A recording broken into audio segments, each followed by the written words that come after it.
10 News presents Democracy 2012. Your voice, your vote.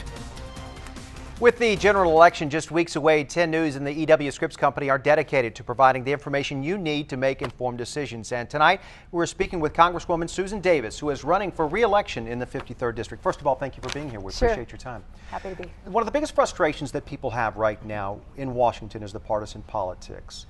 Tell us why voters should re-elect you when people look at Congress as being the biggest part of the problem. I've been in San Diego now 40 years, and so the problems that San Diego has, I see as ones that I want to work with and have the opportunity to continue at this level of government. I've had the opportunity at the school board level and certainly in the state as well. And I think that the things people care about here are the things I care about, because I've been here a long time. I've raised my family here, and I believe that we're such an innovation center here in San Diego.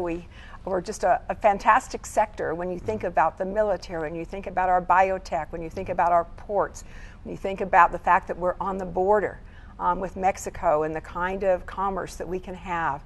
We're on the ocean. There's just San Diego has so much to offer. And I want to be that voice in Washington that is really able to speak for the people here. I think that we've got to build our middle class from the middle out, we say, and to be certain that people have the opportunities here and they feel good about raising their families and feeling that they really have a future in San Diego. Let me ask you about middle class, because the small business owners are the backbone of the economy and boosting the economy. What can you do to stimulate the economy here?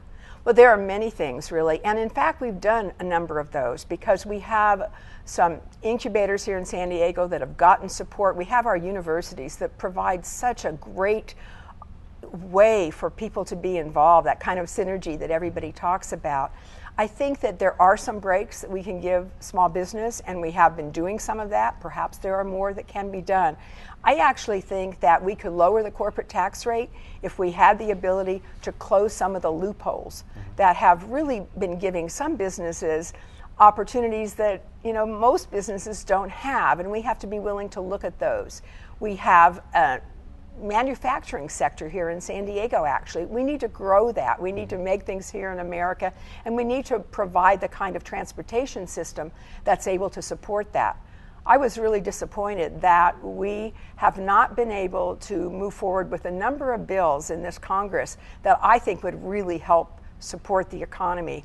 Unfortunately, we just weren't able to make that happen. I know you're big on transportation, and you say that will help stimulate growth within the economy. You mentioned military as well. A lot of drawdowns. We have a lot of military members within your district. What can you do to convince them and give them encouragement to know that there is going to be a job waiting for them in civilian life when they transition? I've been working very hard on the transition issues that our military men and women have right now. One of the things that I've been able to do as the chair of the subcommittee on personnel, and initially as chair and now as ranking, is to really address these issues of military families, whether it's health care, whether it's care for families, and of course now the transition. We have actually put into legislation and into the budget quite a lot of help to be certain that communities can develop the programs really that San Diego is developing. We're probably on the cutting edge here. We have many, many industries that have been very, very supportive. I happened to visit one this morning, and they're hiring a number of our veterans. And that's what we have to say to our veterans, that we'll provide the help and the support, make sure they get the training that they need to, because in many cases the jobs that they were doing in the military for them don't quite translate, and they can and they will, and I think the community colleges along with our universities can play a major role in that. We have about 30 seconds. You voted against offshore drilling. What is your vision for the future to lower our energy costs then? Well, San Diego, again, I mean, we have somewhere in the neighborhood of 35,000 people who are active in alternative energy sources and energy reform here in California, of course, and in San Diego. And I think we need to focus on a number of those areas. If we don't do that, if we take away our opportunities really to invest in those, in the innovation and the future, then I think we're going to lose jobs here in San Diego. Many people care about that here, and I certainly do. All right, Susan Davis, thank you for your time. And don't forget, the general election is November the 6th.